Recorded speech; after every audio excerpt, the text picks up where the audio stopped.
কুত্তা। ওই ছেলে আমাকে অনেক কাঁদিয়েছে, অনেক কষ্ট দিয়েছে। ওকে আমি চরম শিক্ষা দিতে চাই। কুত্তা, তুই একটা কুত্তা। কুত্তা। ও আসতেছে নাকি? কে আসতেছে?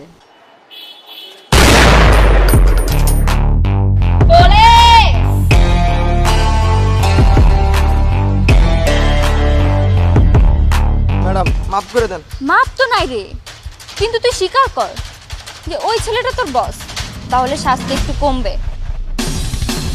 আপনি কি এটা শিওর যে আপনি আপনার পেছনের পকেটে গাঁজা রাখেন না? জি, ওটা গাঁজাই। আমার সম্পর্কে মিনিমাম আইডিয়াটুকুও নেই। না রে, আইডিয়া আছে তো। আপনার ফ্যামিলি একটু পাওয়ারফুল, কিন্তু আমার কচুটাও করতে পারবে। কি ডাবল ছেঁকা খেলেন নাকি? আমার সাথে লাগতে গেলে সারা জীবন এইভাবেই কাটতে হবে।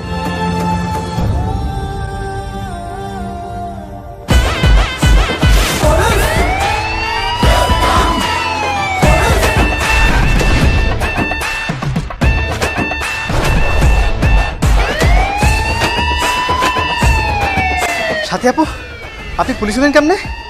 ভুল প্রশ্ন। তোর প্রশ্ন করা উচিত ছিল ম্যাম আপনার ক্রস ফায়ার থেকে বাঁচবো কিভাবে।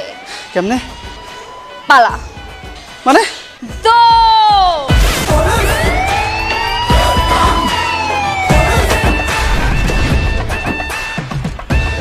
ভাইয়া পুলিশ আসতেছে ভাই।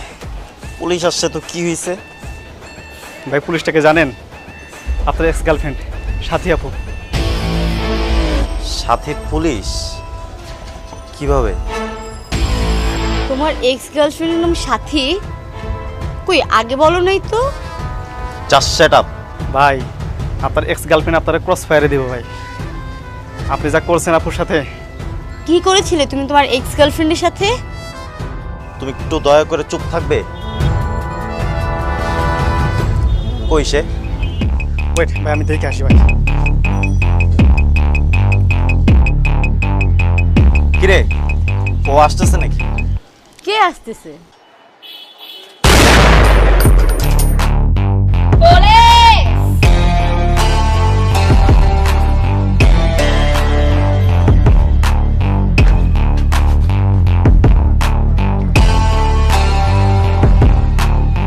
তুমি? তুমি তোর সামনেরটাকে বল, আর আমাকে আপনি বল। এখন আর আমি আপনার এক্স গার্লফ্রেন্ড নই, এখন আমি আপনার এলাকার সম্মানিত police officer. You can call her police ma'am. Salute ma'am. ওকে, তো এখানে কি? আচ্ছা, প্রেমে ছ্যাঁকা দিয়েছিলাম বলে প্রতিশোধ নিতে এসেছেন? না রে, আমি তো এখানে ওয়ার্নিং দিতে এসেছি। আজ থেকে আমার এলাকাতে ইফটিজিং চলবে না, প্রেমে ছ্যাঁকা দিয়ে ধোকা দেওয়া চলবে না, ডাবলিং ট্রিপলিং চলবে না, just friend, last friend, best friend, trust friend কিছু চলবে না। Only real girlfriend allowed. তবে পুলিশের থেকে পারমিশন নিতে হবে। ওয়েট ওয়েট ওয়েট, আপনার না আমাকে ল শেখাতে হবে না। আমার বাবা একজন লয়ার এবং সে রানিং বারের প্রেসিডেন্ট। আর এসব হুমকি ধামকি না এখানে চলবে না। এসব হুমকি ধামকি অন্য জায়গায় যেয়ে দেন। সাগর মির্জা সাহেব, Yes madam. প্রেম কি বৈধ? না ম্যাডাম, বিয়ের আগে এগুলো তো সব অবৈধ। আরে রে, অবৈধ কাজ করেন আবার ল শেখান। ম্যাডাম, এদেরকে থানাতে ধরে নিয়ে গিয়ে টিম থেরাপি দিতে হবে, তাহলে ল সুরসুর করে পেছন দিয়ে পালাবে। এসব ফালতু কথা বলবেন না। প্রেম করা কি অবৈধ? তাহলে আমি একটা কাজ করি, আপনার আব্বুকে ফোন দিই। আব্বুকে জিজ্ঞাসা করেন, আব্বু আমি তো একটা ছেলের সাথে চিপায় বসে চিপকায় প্রেম করছি, এটা কি বৈধ? এরপর আপনি বাড়িতে যাওয়ার পর আপনার আব্বু আপনার পশ্চাৎ দেশে বৈধতা দিবে, চলবে?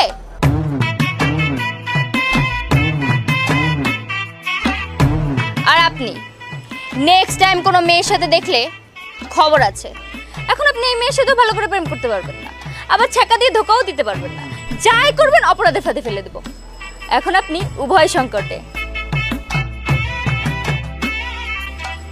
প্রেম করলেও মরবেন, না করলেও মরবেন, ছ্যাঁকা দিলেও মরবেন, ধোকা দিলেও মরবেন, দেখা করলেও মরবেন। এখন আপনি ডিসাইড করেন আপনি কোন অপরাধের ফাঁদে পড়ে লাল ঘরে পচে মরতে চাচ্ছেন। মিউজিক।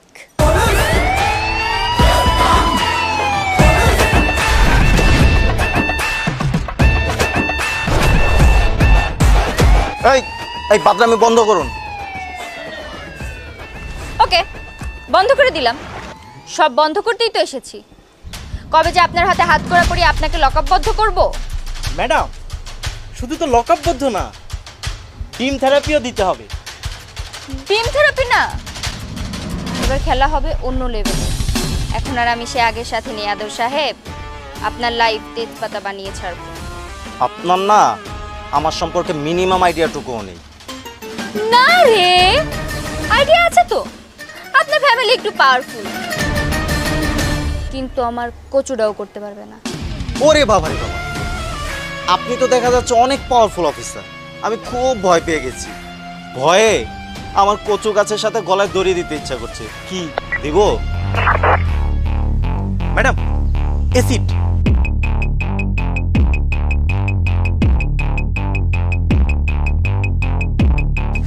বলে মির্জা সাহেব, ইয়েস ম্যাডাম। অ্যাসিড এনেছেন?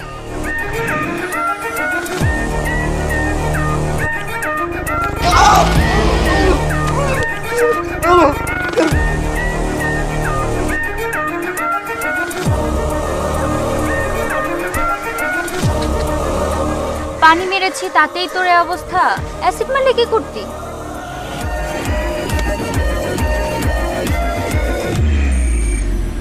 অ্যাসিড মারলে শুধু মেয়েটা না, মেয়েটার পুরো পরিবারটা ধ্বংস হয়ে যেত। শুধু এতটুকু জেনে রাখ, অ্যাসিড নিক্ষেপকারী 90 দিনের মধ্যে সাজা হয়, এমনকি ফাঁসিও হয়। ম্যাডাম মাফ করে দেন। মাপ তো নাই রে, কিন্তু তুই স্বীকার কর যে ওই ছেলেটা তোর বস, তাহলে শাস্তি একটু কমবে। কোনো সমস্যা নেই ম্যাডাম, ডিম থেরাপি দিয়ে সব কিছু স্বীকার করিয়ে নেওয়া যাবে। ম্যাডাম, ও আমাকে প্রতিদিন স্কুলে যেতে আসতে ইপটিজিং করে। প্রপোজ করেছে, ভিজিট করে দিছে, তাই আমাকে অ্যাসিড মারতে চায়। সমস্যা নেই, আজ থেকে এলাকার প্রত্যেকটা মেয়ে সুরক্ষিত থাকবে। আজ থেকে এই এলাকাতে ইফটিজার, লাফাঙ্গা, প্রতারক, ধোঁকাবাজ সবগুলোকে অতি দ্রুত লাল ঘরে পাঠানোর ব্যবস্থা করা হবে। এক একটাকে পেটাতে পেটাতে পেছন সাইড লাল করে দিতে হবে। রাজহাঁস, পাতিহাঁস, মুরগি এবং কোয়েলের সিদ্ধ ডিম তো রেডি আছেই। If you don't mind madam, হাঁসের ডিমের সাইজ কতটুকু হবে? ভাই, এটা তো তুমি নিতে পারবা না। দেশি হাঁসের ডিম হলে একটু ট্রাই করা যেত আর কি। এই তুই চুপ থাক। আর শোনো, তোমার এইসব হুমকি ধামকি না এখানে চলবে না। দেশে আইন বলতে এখনো কথা আছে। আর তুমি নিজেকে যতটা বাহাদুর মনে করছো, ততটা বাহাদুর কিন্তু তুমি নও। তুমি কারে কস? তুই যদি তুমিতে নামিস, আমি তুইয়ে নেমে যাব। তা তো নামবে নেই, মেয়ে মানুষরা সবসময় নিচেই নামে। এই মেয়ে মানুষ নিচে নামে মানে? আমিও তো মেয়ে। আরে বাবা, আমি কি তোমাকে বলেছি নাকি? কেন আমি মেয়ে না? আরে না রে, ও তো তোমাকে হিজড়া ভাবে। তুমি হিজড়া? আচ্ছা, তাহলে তুমি মেয়ে? হ্যাঁ আমি মেয়ে। তাহলে ও কথাটা তোমাকেই বলেছে। তুমি আমাকে এই কথা বলতে পারলা? মেয়েরা নিচে নামে, এর মানে আমিও নিচে নেমেছি? আরে ব্রেক আপ করে দাও, প্রতারণার কেস ঠুকে দাও, বাকিটা আমি দেখছি।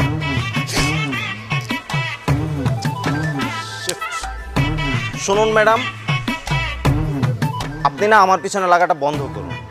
এই এলাকার রাস্তায় 4-5টা কুত্তা আছে, এই কুত্তার পিছনে লাগে।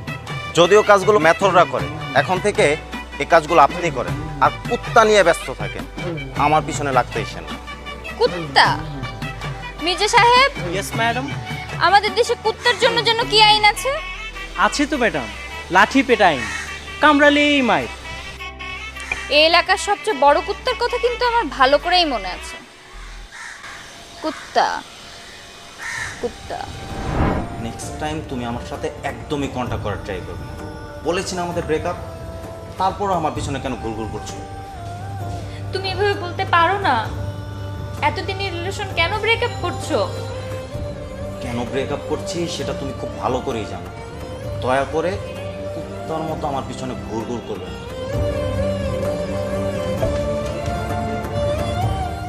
কুত্তা, তুই একটা কুত্তা। কুত্তা। ভুল করছেন, একটু খোঁজ নিয়ে দেখেন, এই এলাকার সব কিছু না আমার পরিবারের কন্ট্রোলে।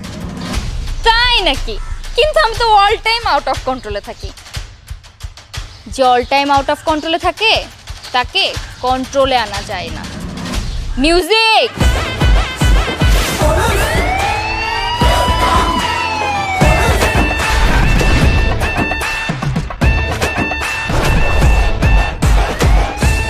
Stop music.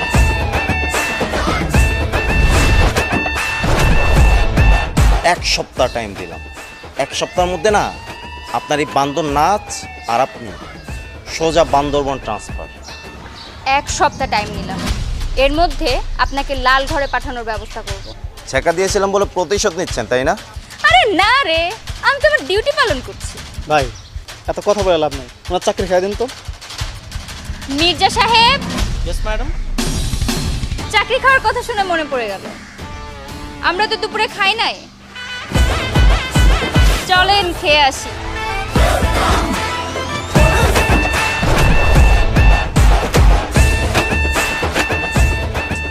ম্যাম, টেক ইগ, ইট ইগ, মেক এনার্জি।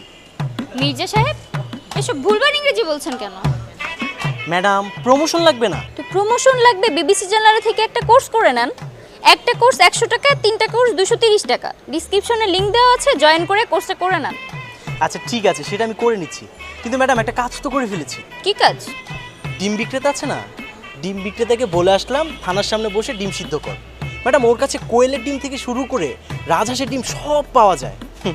চিন্তা করলাম কি আপনার এক্স বয়ফ্রেন্ডের জন্য রাজহাঁসের ডিম রেডি করব।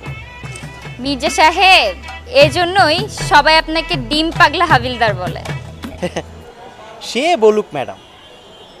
আচ্ছা ম্যাডাম, আপনার কি মন খারাপ? ওই ছেলে আমাকে অনেক কাঁদিয়েছে, অনেক কষ্ট দিয়েছে। এই শহরের প্রত্যেকটা অলিতে গলিতে আমাদের স্মৃতি জড়িয়ে আছে। ওকে আমি চরম শিক্ষা দিতে চাই। মন খারাপ করবেন না ম্যাডাম, জানি ও অনেক শক্তিশালী, কিন্তু আপনার সাহসের কাছে না ও কিছুই না। ম্যাডাম, আপনার এক্স বয়ফ্রেন্ডের জন্য রাজহাঁসের ডিমের ব্যবস্থা করব।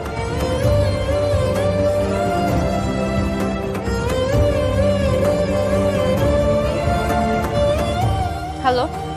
হ্যাঁ, আপনার জন্য একটা ব্যাড নিউজ আছে। ব্যাড নিউজটা আমি থানায় এসে দেবো না আপনি আমার এলাকায় আসবেন? আমি আসবো আপনার এলাকাতে। আপনার দুঃখী ফেসটা না খুব দেখতে ইচ্ছে করছে।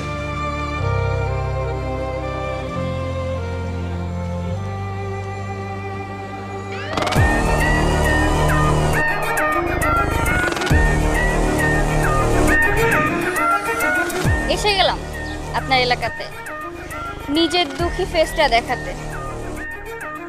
আচ্ছা মির্জা সাহেব, সরকারিভাবে এলাকার দায়িত্বে তো আমি, তো এলাকা ওর হয় কি করে? কারণ এই এলাকার সরকারই আমরা। আপনার মতো সরকার জেলখানাতে দরকার। তো দুঃখের সংবাদটা কি আমি দিব না আপনি দিবেন? বাই দ্য ওয়ে, আমার গার্লফ্রেন্ডের সাথে আমার বিয়ে, আপনার দাওয়াত রইল। কি ডাবল ছেকা খেলেন নাকি? আমার সাথে লাগতে গেলে সারা জীবন এইভাবেই কাঁদতে হবে। কি কান্না পাচ্ছে? আরে না রে, সাথী এখন আর কাঁদে না। ভাবছিলাম জেলখানাকে মানুষ শ্বশুরবাড়ি বলে কেন? ম্যাডাম, কারণটা আমি আপনাকে বলছি।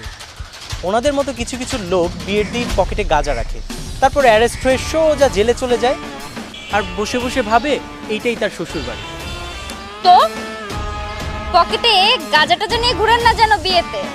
না না, আজকে নেই, তবে বিয়ের দিন থাকবে। আমার মাথা খারাপ হয়ে গেছে নাকি? আপনাদের মতো স্যাসরা পুলিশদেরকে আমার বিয়েতে দাওয়াত দিয়ে পকেটে গাঁজা ঢোকানোর সুযোগ করে দেব? আগে খামটা খুলুন। Ma'am, transfer letter. 2-3 দিনের মধ্যে ট্রান্সফার লেটারটা মন্ত্রণালয় হয়ে আপনার থানায় চলে আসবে। আপনার দুঃখী ফেসটা দেখার জন্য আমি একটা কপি নিয়ে এসেছি। কেমন দিলাম? 2-3 দিনের ভেতর আমার ট্রান্সফার লেটার তো থানাতে আসবে, কিন্তু তার আগে আপনার ঘড়ির কাঁটাতে 12টা বাজবে। কিভাবে? অনেকভাবেই হতে পারে। আপনি কি শিওর যে আপনার গার্লফ্রেন্ড আপনার নামে নারী নির্যাতনের কেস ঠুকবে না? আপনি কি এটা শিওর যে কালকে যে ছেলেটা অ্যাসিড মারতে চেয়েছিল সে আপনার লোক না? আপনি কি এটা শিওর যে আপনি আপনার পেছনের পকেটে গাঁজা রাখেন না? জি, ওটা গাঁজাই। রাখেন রাখেন, আজকে কিছু বলছি না। মির্জা সাহেব, আদর সাহেবের বাবাকে থানাতে আসার একটা ইনভিটেশন লেটার দিয়ে দেন, আর কিছু সাংঘাতিক টাইপের সাংবাদিকদের খবর দেন। আমি জানি আমাকে এইভাবে ফাঁসানো হবে, তার আগেই আপনাকে যদি বান্দরবন ছুঁড়ে ফেলে দিতে না পারি, আমার নাম পরিবর্তন করে দিন। আর হ্যাঁ, আগামীকাল আপনার লাইফে আর আপনার ঘড়িতে একসাথে 12টা বাজে। টেনশন নিন না, 12টা বাজার আগেই আপনি শ্বশুরবাড়ির লাল ঘরে যাওয়ার ইনভিটেশন পেয়ে যাবেন। আর সেখানে বিভিন্ন ধরনের ডিম থাকবে, সেগুলো খাওয়ার জন্য না, টেস্ট করার জন্য কোনটা কতটা গরম। আর আপনার নামটা পরিবর্তন করে আদর থেকে কি রাখা হবে জানেন? বাদর। মিউজিক।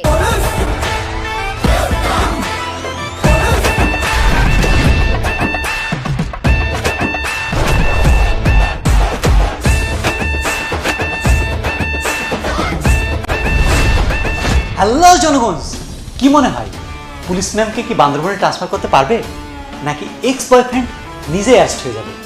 আমার তো মনে হয় এক্স বয়ফ্রেন্ড অ্যারেস্ট হয়ে ডিম খেলাতে পারবে। যদি নেক্সট এপিসোড দেখতে চান তবে এই ভিডিওর নিচে 1 লক্ষ লাইক এবং 10,000 কমেন্টস ঝটপট করে ফেলুন, নইলে কিন্তু নেক্সট এপিসোড আসবে না। সো এখন লাইক কমেন্ট দিয়ে শুরু করুন, আমাদের সঙ্গে থাকুন। ধন্যবাদ।